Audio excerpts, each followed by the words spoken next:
Just a brief discussion. When you're trying to get your shoulder better, when you have shoulder pain, don't concentrate so much on structural abnormalities. Instead, concentrate more on function, improving the function of your shoulder. And here's why. So, structural abnormalities, what do I mean by that? Well, here we're talking about things like bone spurs, worn down cartilage.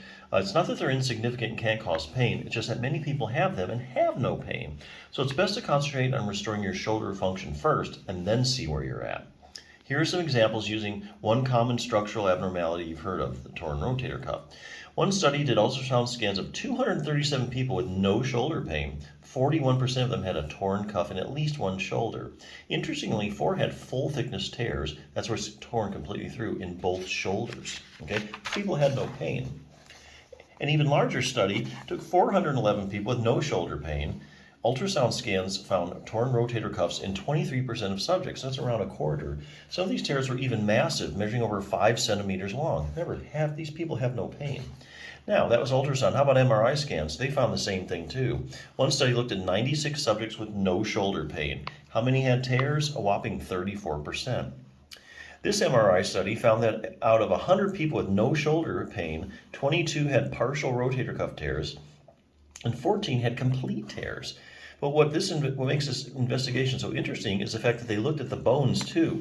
What else did they find in these subjects with no pain? 76% had some degree of shoulder arthritis, and 37% had bone spurs. Remember, these people had no pain in their shoulder at all. Ever hear of someone having a torn labrum? The labrum is a ring of cartilage in your shoulder that helps the shoulder bones fit together better. A 2011 study conducted ultrasound scans of 51 men with no shoulder pain, found that 14% had labral abnormalities. As you can see, there are a lot of people walking around with some pretty bad rotator cuff tears and a slew of other abnormalities too, yet have no pain, which leaves us a little empty-handed at times trying to explain what exactly causes one's shoulder pain.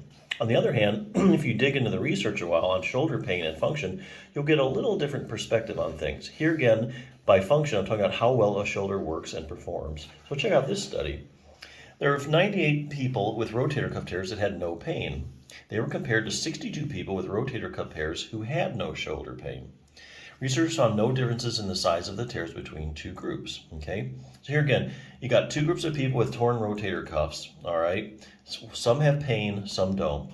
Research did, however, find excessive motion in the group that had rotator cuff tears and pain. So here we have two groups of people with rotator cuff tears. One group has pain, the other one doesn't.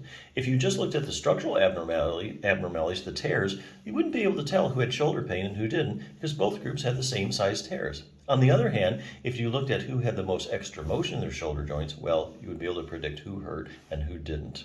So there you go. That's why it's always better to concentrate on function. Treat the function of your shoulder first and not the structural abnormalities.